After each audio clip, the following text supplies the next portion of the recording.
Hello, it's Tuesday, October 27th, 2019 at 1 p.m. in the East and noon Central Time. Hello, Midwesterners. And this is Higher Ed Special Edition. I'm your host, Andrea Boyle-Tippett from the University of Delaware. And today I'm excited to have our guest sitting right next to me. My guest and colleague here at the University of Delaware is Sarah Goldfarb, our Digital Marketing Manager. And she'll be sharing her work with the university's social media ambassadors, a team of students who feature their own authentic college experiences on branded accounts. These students are our own homegrown influencers. And as you in the audience well know, influencers is the buzzword du jour in marketing and communications. Brands have celebrities and individuals with above average numbers of followers promote their content. Today, we'll dig into how our university empowers our students as brand ambassadors. But before we do that, let me remind you that today's Higher Ed Special Edition is part of the Higher Ed Live Network. Episodes offer you direct access to the best and brightest minds in education. The conversation is better when you join in, so share your thoughts and questions via Twitter, and we'll discuss them during this hour. The hashtag is Higher Ed Live. Higher Ed Live is produced by M. Stoner, a digital-first agency committed to tailored solutions that drive real results. All of our Higher Ed Live Special Edition episodes are free and easy to access in the video archives at higheredlive.com, or take it with you on the go by subscribing to the podcast. Today's episode is made possible by PRSA's Counselors to Higher Education Professional Interest section.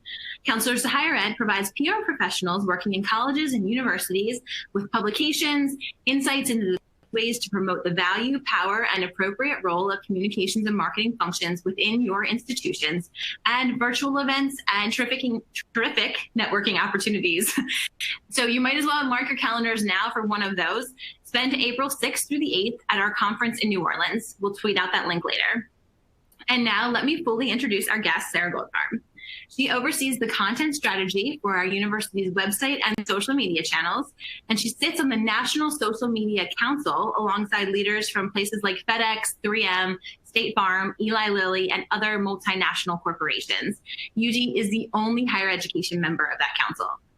Sarah has taught social media certification courses to business professionals, and before making the move to higher ed marketing almost 5 years ago, she spent the first part of her career as a journalist.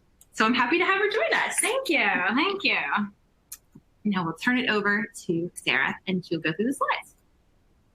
Hi, everyone. Andrea, thank you for the great introduction. I'm so delighted to be here on the webinar explaining an awesome program we have at the University of Delaware. As Andrea said, I'm the digital marketing manager at the University of Delaware. I oversee our strategy for our website and social media, and the more relevant part is I also oversee the social media ambassador program, along with help from our social media specialist, McKinnon. And before that, I was a journalist who worked some crazy hours, nights, weekends, all the time for breaking news and other events. And I'm enjoying the transition to higher ed that I've been here a little over 4 years now.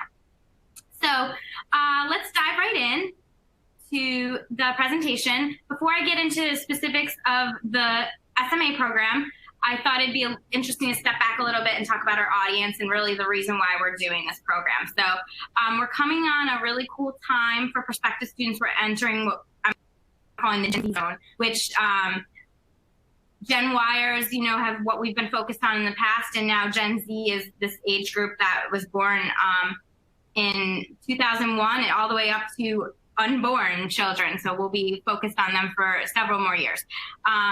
What we know about them right now is they crave increased connectivity via the digital revolution. It's been around them all the time. They were born into this, and it's nothing new for them. And because of that, they're shaped by experiences, real life events, anything you can offer that's more than just digital, because digital is not anything cool and unique for them. And with all this comes their need for authenticity. They can see right through any sort of mass messaging. They're very aware of marketing more than any generation in the past, and they need to not be sold like that. We need to start looking at more unique ways to attract them. So a little more about Gen Z. Customization is something they really appreciate. They want some messages tailored to their needs.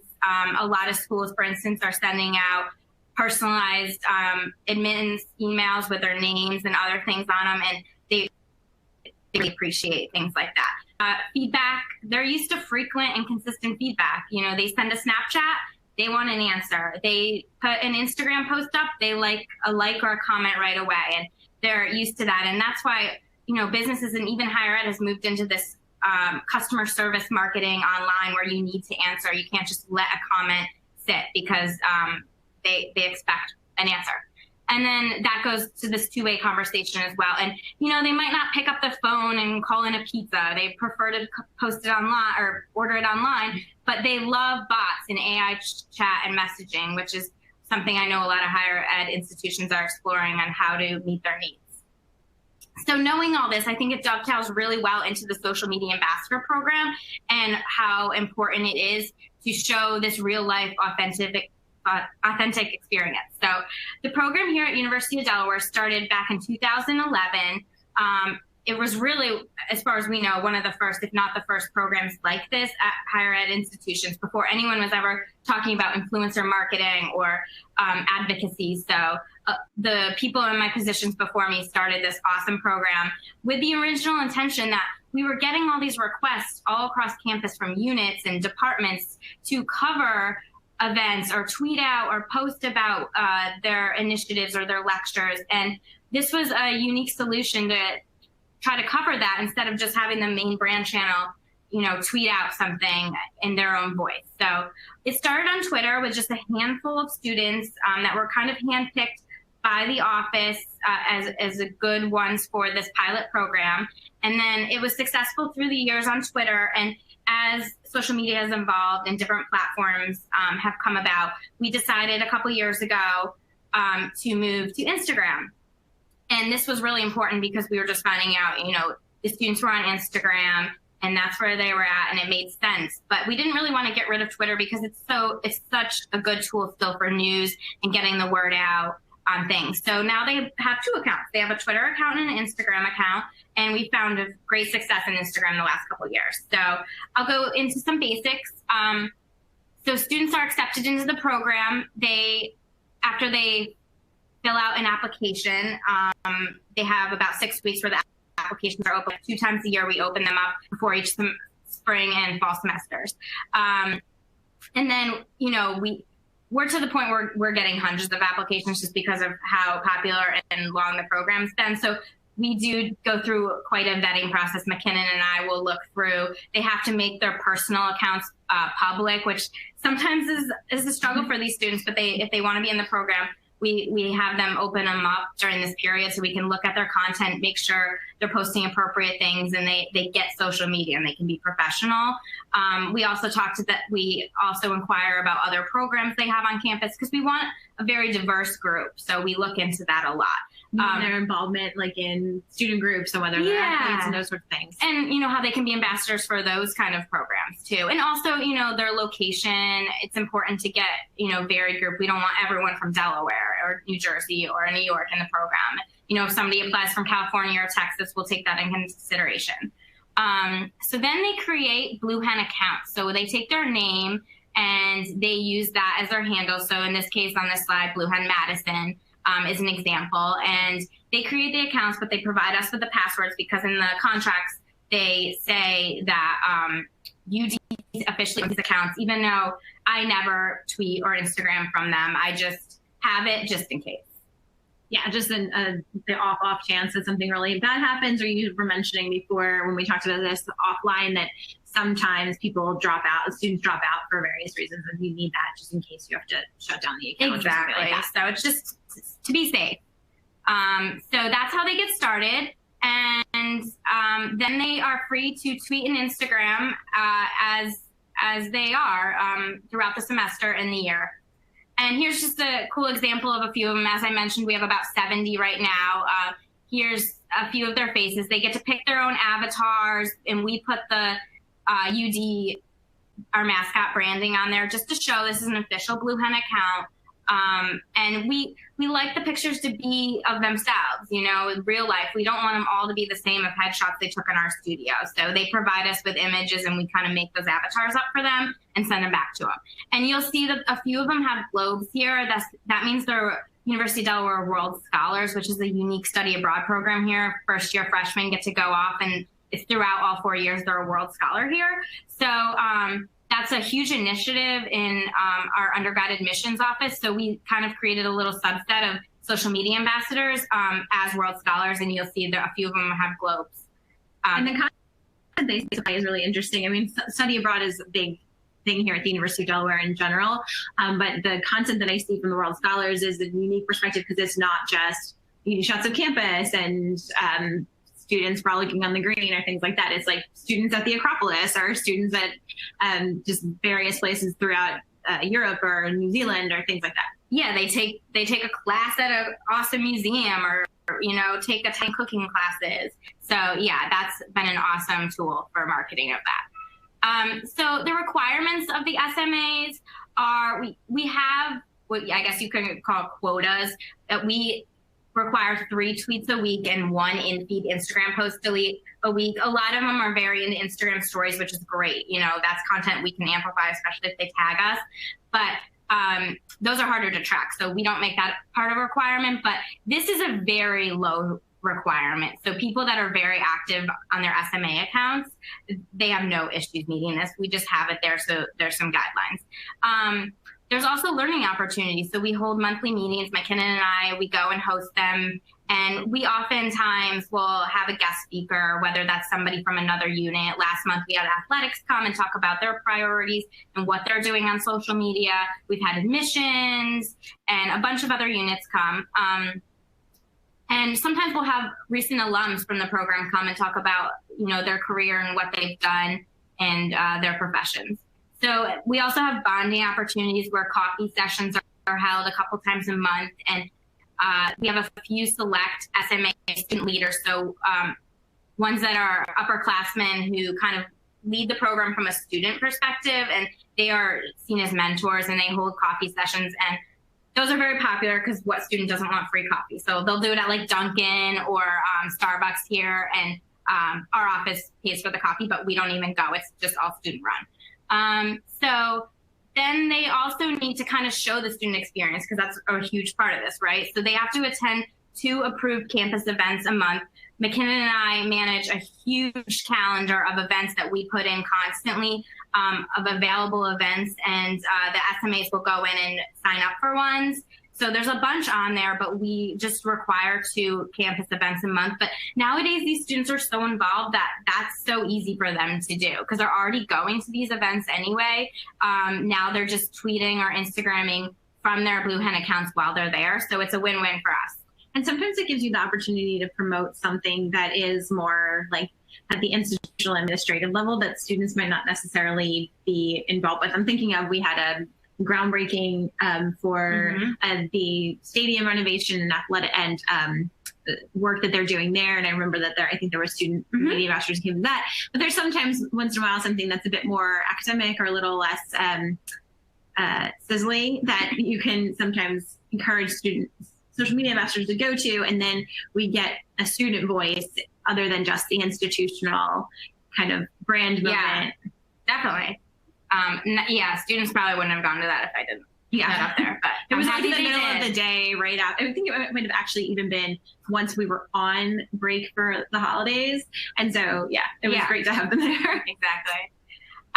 So moving on from the requirements, I think there's 3 main buckets that our SMAs really are successful in posting types of content. This isn't kind of buckets that I, push them on them at all. It's just things I notice. So event coverage, they're great at that. We can always depend on them. McKinnon and I are a 2-person team. We can't go to every event and cover things. So as Andrea was saying, sometimes we kind of lean on them to provide it. And it's something either that just sits on their account and people notice, or we can amplify from our main account. So Perkins Live is a Friday night event put on by Student Life, just fun activities. And we always have SMAs that happen to be there. So that way McKinnon and I don't have to go on Friday night, but we can kind of show a taste of it through the SMAs who are there. And again, it's not forced. If you don't want to go to Perkins Live, you don't have to go. You know, if you prefer to be at the bar on whatever night, you know, that's their call. They leave it to their personal accounts. But if somebody happens to be at Perkins Live, then they can post from their Blue Hen accounts. And then another example was if they go on trips, you know, this one was through our Career Center. They went up to New York City, something I probably would have never tagged along and done. But because we had an SMA there, she not only posted from her own account, but she did a takeover on our account. So that was a cool opportunity. We trusted her enough to give her a password of our account, and she did a great job. It's great to create this group of students who we know are professionals on social media that we can depend on in these kind of situations, instead of just finding somebody blindly and giving them our password. So another bucket I would say is student experience. This is something that I love that the SMAs do, because it's nothing I would ever do on the main brand channel. I'm not going to ever post a cup of Starbucks and say, hey, there's a buy one get one free at the Starbucks on campus. But Blue Hen Evan can. So he did. And, you know, it wasn't one we amplified from our main account, but it sits there and other students, prospective students got to see it. Hey, there's a Starbucks on campus. Current students got to see it. And same as the gym, you know, posting this point of view from the treadmill or elliptical, whatever that is something I, again, wouldn't do from a main brand channel, but it's kind of fun and a cool experience to just show student life on campus. So we don't make them just post about like events or classroom stuff. We want them to kind of post about this other stuff.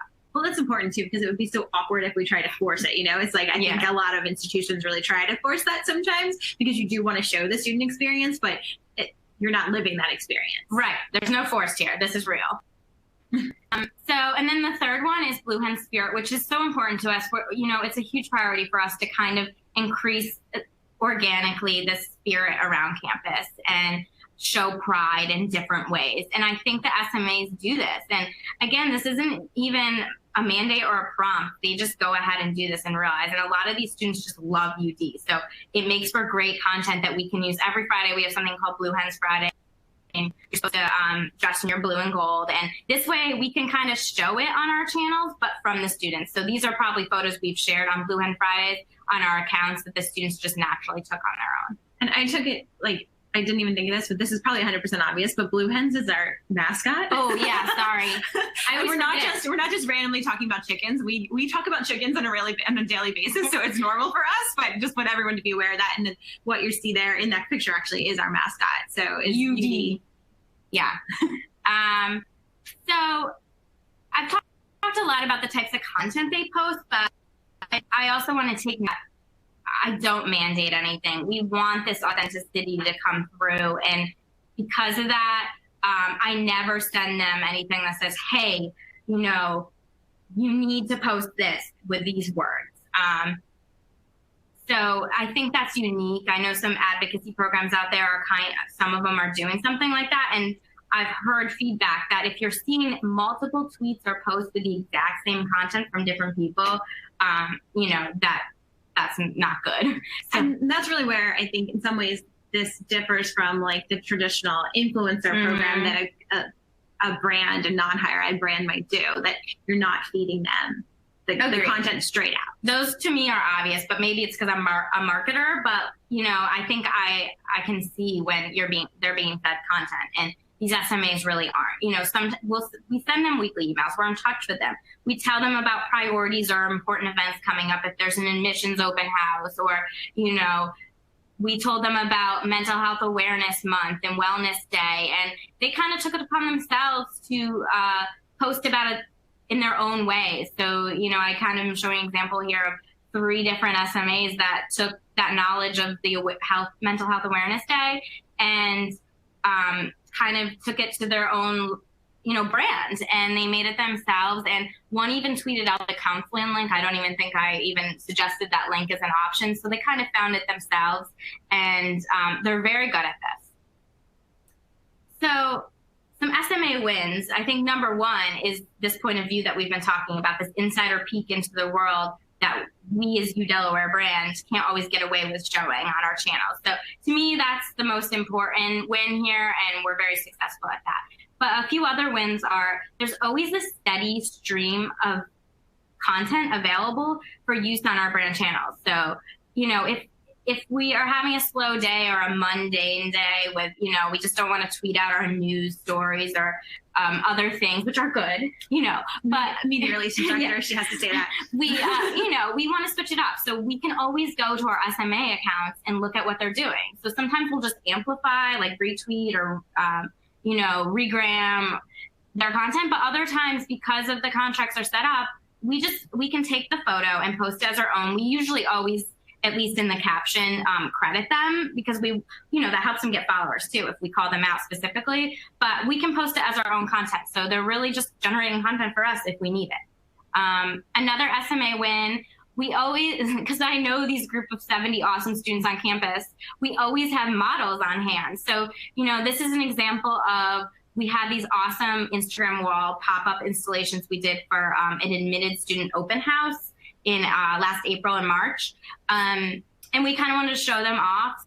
So it was a little last minute. So I emailed the SMAs and I said, who wants to come out to do a photo shoot? And they came out in numbers and they were excited. We already know they're spirited, excited students. So we didn't have to worry about trying to find this person and this person. It was just great that they came.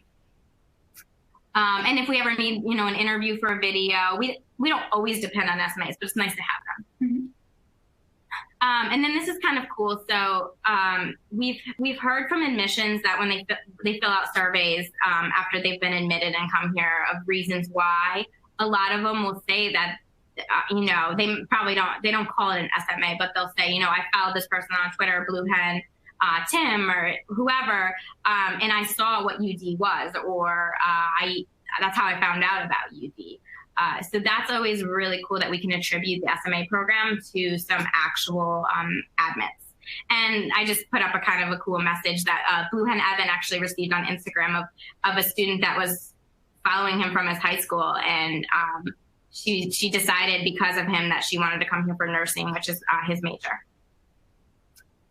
So SMAs, of course, there's a lot of benefits for our office, but there's some benefits for them too. So many do it for experience and resume building, which makes sense.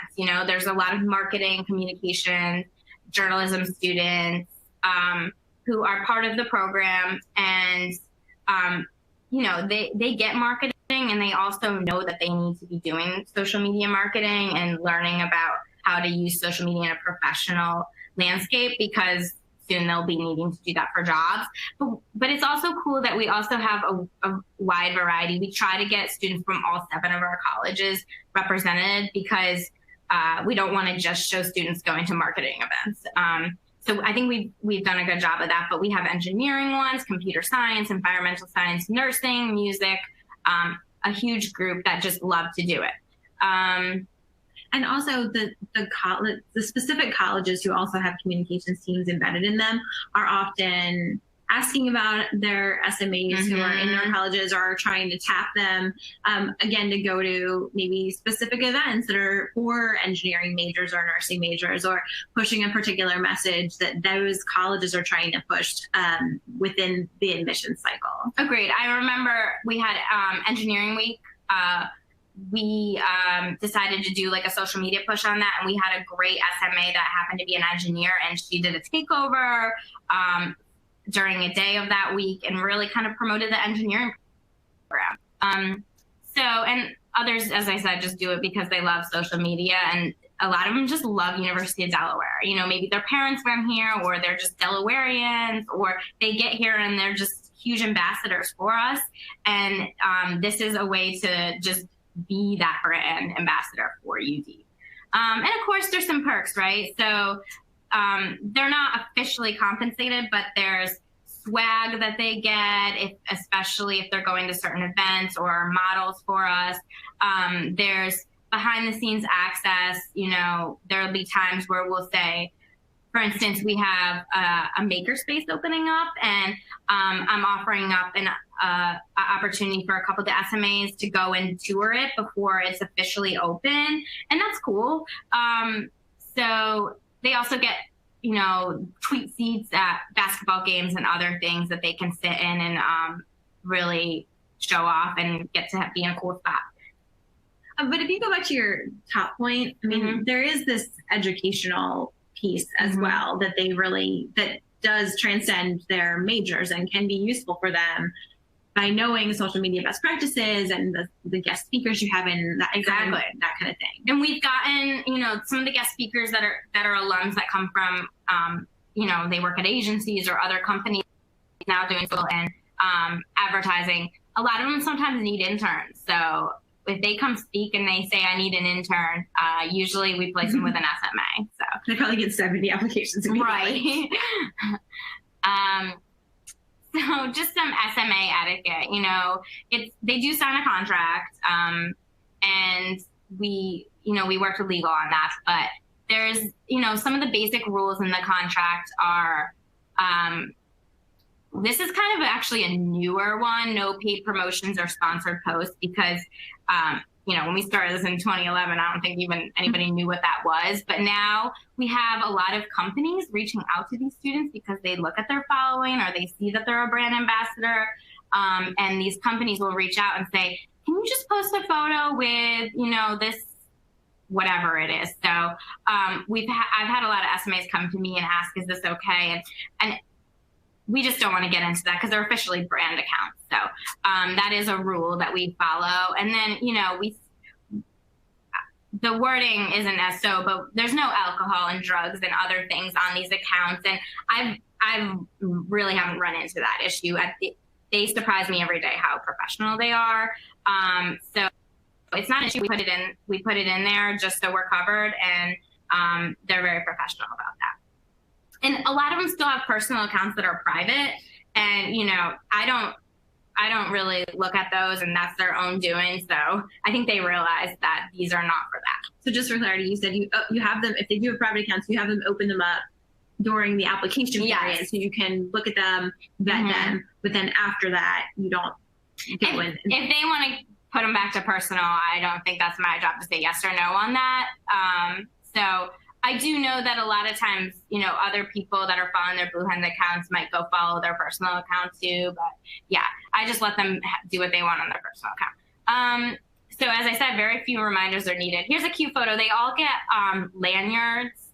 And this is really helpful when they go to events, because I've had a few of them a few years ago before we handed these out say, I went to go see this, the speaker on campus, and I was covering for the SMA program, but I felt really weird because I was in the front seat and I was on my phone the whole time tweeting. And I said, okay, well, what if we give you a badge that, to show that you're officially covering this? So the guest speaker didn't think you were being rude. So they love this is a perk for them. They posted a picture. Blue Hen Lexi posted a picture of it. She was so proud. So they wear these with pride, and it's really good to just show that they're officially there in a UD capacity. And sometimes they use them as press passes too, because sometimes when we do have guest speakers and things like that, in addition to opening it up to press, we also oftentimes make those press conferences or press opportunities available to SMAs too, so that they can go in, ask questions, post a video or whatever of their experience talking one-on-one with the speaker. Definitely. So life after the SMA program. I talked about this a little bit, but many have landed successful jobs. We have one or two people at Twitter, Google, Adobe, and then a lot of them are social media managers for companies, and including some for other universities, because they got started doing this and they realized it was their passion, and higher ed is something they would love to promote. So I always feel very cool when I hear about SMAs landing these kind of jobs. And then others go on to be successful engineers and, other things too. So, and then logistically, after after they're done with the SMA program, and typically they'll stay in a couple of years, you don't have to reapply every year or anything. Once you're in and you start this following and you start this momentum, you just keep going. But when they do graduate, they have a few choices. So some of them will transition to what we call alumni accounts. So this is Blue Hen Mandy, and you add your class year at the end, and you still are officially in a UD account. So you have to, be mindful of what you're posting. You might not want to be overly political or anything on there, but it's a little more looser where you can still show your alumni life. And we've used these kind of as alumni ambassadors in a way. And then some of them just decide to totally take off any UD branding, change the handles, change the avatar, and keep them as personal accounts. Or there's also some that just decide to shut down completely. They served their time. They were awesome. They'll tell their followers maybe to follow another account or something, but they served their time and they're done. And that's okay too, because we like to, we've had so many over the years, hundreds and hundreds, I haven't actually counted up, that especially some of the more common names, we want to keep them available for future ones. So, Blue Hen Emma, there's been a few Blue Hen Emmas along the way. Yeah, there gets to be a problem with the duplicate. I know, I think we have 3 Gabbies this year. So there's like Gabby V, Yeah, exactly. So the program has been doing so well, and we've been so excited over the years for it. So I wanted to talk about what's next for us. We're going to continue to explore opportunities for for SMAs around campus. So as I mentioned, tweet seats and things like that, I think there's more and more there, just providing some insider things with other units. So just building out relationships with other units that really want to leverage the SMAs, because some know about them and love to use them all the time and ask for them to come to certain events, and then others still, only kind of know about the program. So, and then I talked about this a little bit, but building an alumni group, whether that's alumni ones that are active, like Blue Hen Mandy, or just ones that kind of want to keep connected through this. It's been a great program. So if there's a way for me to create maybe a closed group, I've thought about LinkedIn or somewhere where we can all meet and talk and keep up with each other, whether that's, about job opportunities or just other things. I think that's in the future. I don't want to say what's next is growing the program, at least by numbers, because I think that we've mapped this 570 to 80. It's a lot for McKinnon and I to manage. And, you don't want to, flood people's feeds with just all Blue Hen this, Blue Hen that. So I think we're in a good number here.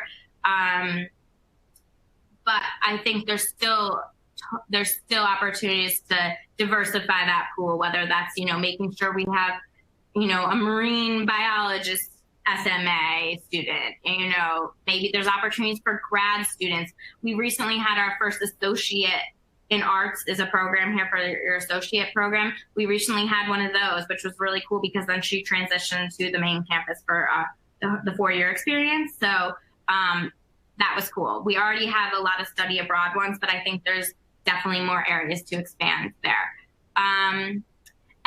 And this is kind of a new thing for us, but entering this territory is going to keep popping up of students who are already social media stars before they come to UD. So just kind of navigating that, it's going to be interesting. Do we reach out to them and ask if they want to be social media ambassador? We have one that is new this year who I would kind of call her a YouTube star. She's got a lot of YouTube videos that have very high viewer rates, way higher than anything we put on YouTube. So I'm excited to have her and just figuring out how to leverage her. Do I just let her be? Do I leverage her more because I know she has a following on YouTube? So just exploring those options. And I'm sure people at other schools are kind of noticing that too. How do we get in front of these YouTube influencers that are inevitably coming to our schools? So that's a cool new territory. Some people would be scared, but I'm excited. So just some quick takeaways as we wrap this portion up. But, it's a very unique program, especially when it was started back in 2011. But even nowadays, it combines this idea of influencer marketing where companies are paying people to kind of do what our Blue Hens are just naturally doing. And then there's the whole idea of employee advocacy. I know the social media council that I sit on, this is a huge topic for these big companies, working on how their advocates, in most cases of these companies, it's employees, but here, student advocates, how they can leverage them to really show off the brand. So I think this kind of combines both of those very real-time marketing tactics. So as you can see, we started small and expanded through the years, and anyone looking to kind of launch their own social media ambassador program at their school, I think should really take note of this. You know, I don't think you want to start out with 70 students because it's a lot to manage. Like, you know, these are students that are busy. They're going through things that 20-year-olds go through, you know, and sometimes you know, there's a lot of email communication and in person and just a lot going on, and it's a lot to manage. So if you want to start small, I suggest doing that and then expanding through the year. So, and as you mentioned, it's the manpower thing. It's like it takes some off your plate because you don't have to create this content, but at the same time, you have to air traffic control the content and also do the outreach to the students. So finding someone, if you're thinking about doing it, finding someone on your staff who can dedicate a portion of their time, like a significant portion of their time to managing it. Yeah, and McKinnon on my staff does a lot of it. You know, we are always making sure their content's on track. Like, I trust them, but you still have to be watching them and following them for sure. And luckily, we're to the point where our student leaders sometimes will kind of keep track of the requirements for us. So they kind of divide and conquer there. We have 3 student leaders right now, and they'll divide and conquer whether they're meeting requirements. So that helps a lot, but that's taken us years to get there. So it's important, I think, to speak with your general counsel or legal or whoever you have on hand that can help with that, to have contracts in place in case there's ever an issue. I'm knocking on wood right now because, like, we really haven't had issues. You know, I was joking with Andrea, not joking, but I was telling her, like, there was, you know, a student studying abroad that had like a wine bottle in her picture, and, you know, obviously legally, especially there, I'm sure she could drink, but I just didn't want that on her Blue Hen account, so I just asked her to take it down. But if there is anything that, you know, snowballs or they want to really take control of their account that really is a UD account, it's good to have the correct contract and in place. So we worked with legal on ours, and it's a good one to have. So as I said, trust the students, but they still need prompts, and I think they crave prompts sometimes too. You know, they love posting pictures of campus and how beautiful it is, and, you know, spirited photos, but sometimes they realize they need something a little meatier, and I think giving them prompts helps. So, you know, November 1st is Global Month for us, especially here at UD, so we'll be giving them a prompt of that and showing them all the events they can go to. So I kind of use my SMAs as an opportunity to innovate and try new things. They're young, they're willing, they're excited, and this is where we can have fun. So, you know, we kind of throw out ideas for them, or we'll see them doing cool things on Instagram story that, like, I didn't even think of yet. So we kind of use them as a way to innovate for ourselves. And kind of in the same vein, we kind of use them as focus groups too. So, you know, we've asked them about TikTok. We've asked them about, you know, Snapchat, things that I'm not on as much, or I don't know their behaviors because I'm getting further and further away from that age.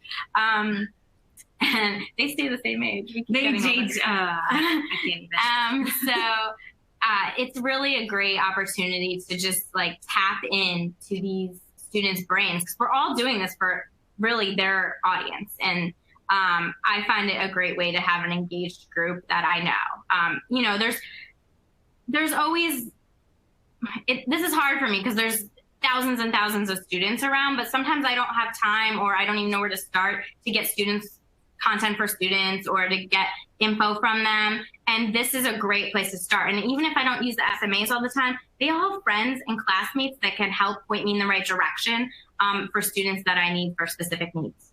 And I don't know if other people run into this problem, but prior to having the SMAs, whenever we needed to kind of get the student input or student voice, if you go to your go-to spots on campus for individuals, you sometimes tend to get the most, like, first off, like the most hyper-involved students. So we tap, like, our another group of ambassadors, Blue Hen ambassadors, which are our tour guides, and they're great, and they are a more diverse group just generally, but they're also, like, super Blue Hen. Yeah. Like, and so sometimes that authenticity thing, you got to bring it back.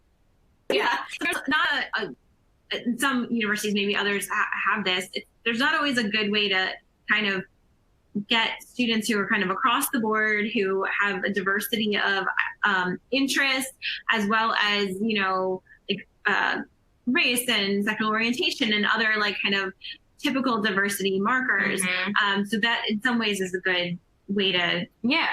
And I think, you know, we were doing this really cool like commencement preview video last year, and I asked an SMA to be part of it, but I said, I want a few others to be a part of it. How about some roommates or just some other classmates that aren't SMAs? And, you know, yeah, she came and she brought a few people that weren't the typical ones that would be participating in this stuff, but it just happened to be her roommate. Yeah.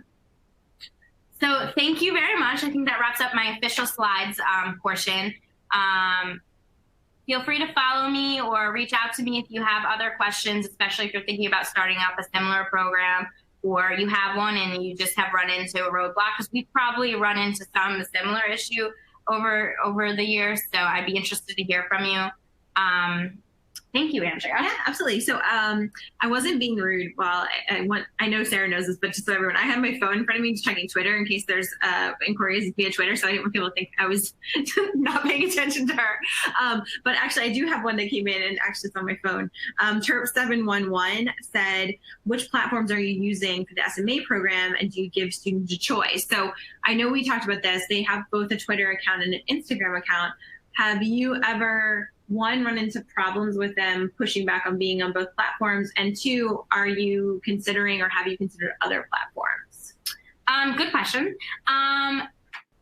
The Instagram portion is only like 3 years old, so we haven't really run into an issue. I do remember like one person being confused and picking Instagram, and we're like, no, you need both right now. Because I don't think we're ready to like cut the cord on Twitter.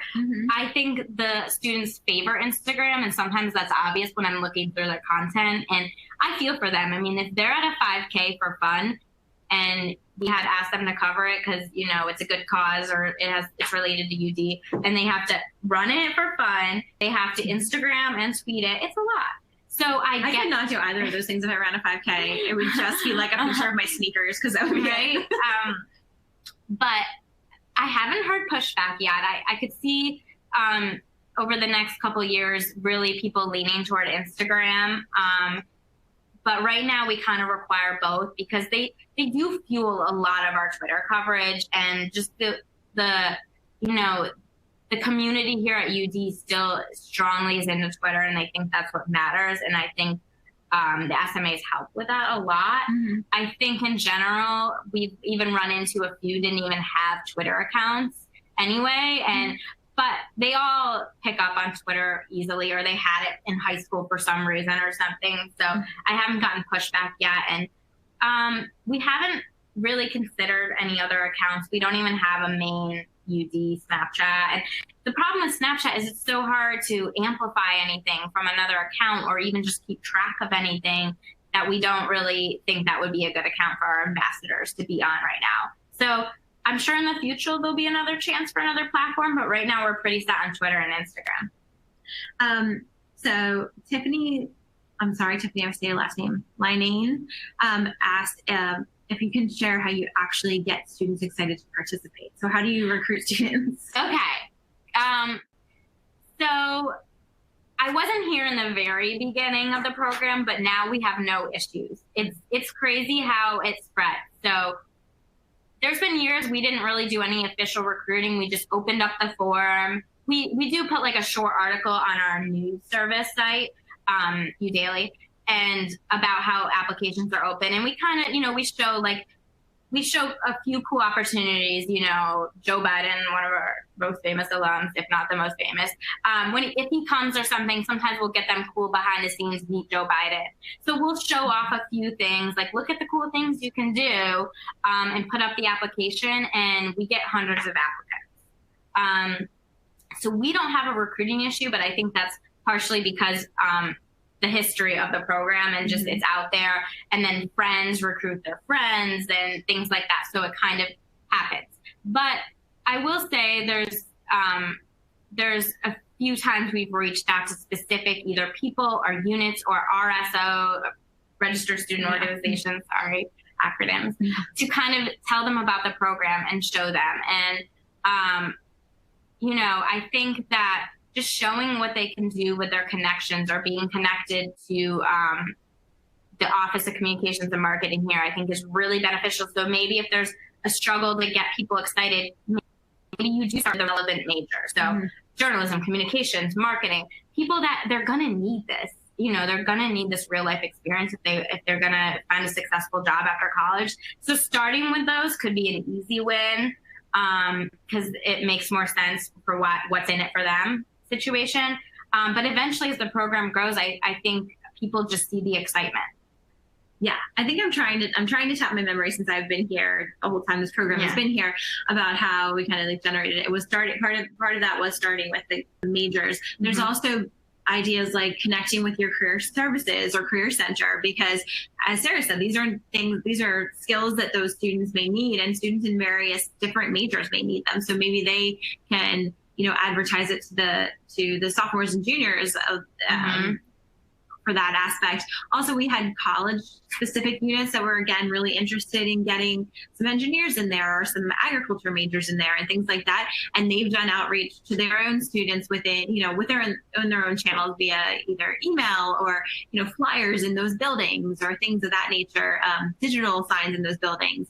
That's another way to kind of, that's when we've had to kind of get more specific majors or specific people in specific areas. That's kind of the routes that we've taken, is tapping the people that are closest to those students and asking them that way. Yeah, and another, to me, obvious group is the tour guides. A lot of them, you know, they're already started, as Andrea we were talking about that earlier, sorry. But they also, you know, prospective students sometimes want to follow them after they give them their tour. So that's a cool way to maybe connect people. And I have cheerleaders that are SMAs. They're excited and spirited too. You know, they want to be part of this in community engagement. So they're another great group.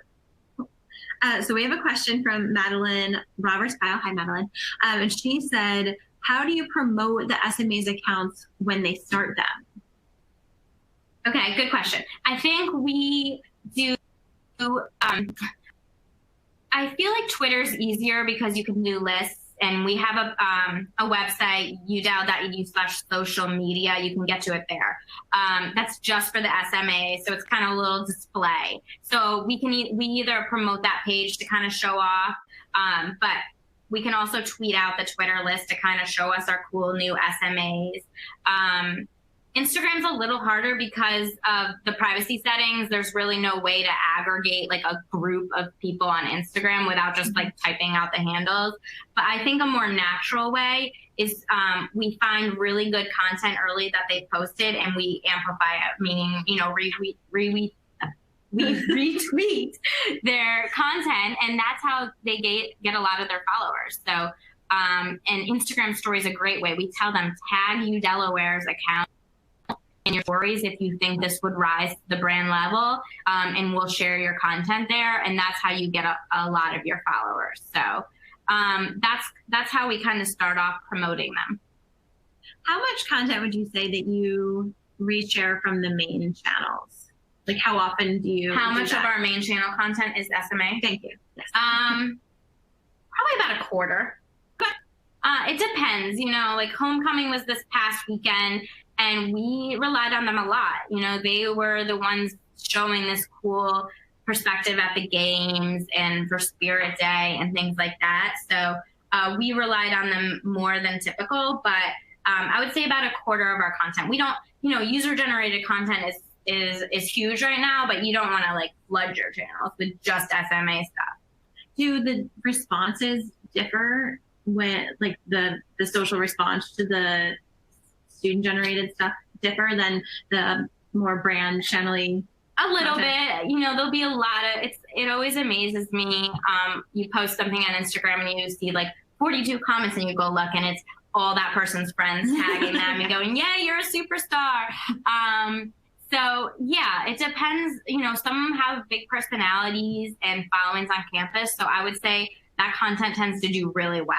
And it serves our main prospective student audience. Yes, we have to, you know, and we want to show off our research here. We want to show off our infrastructure and, you know, our faculty.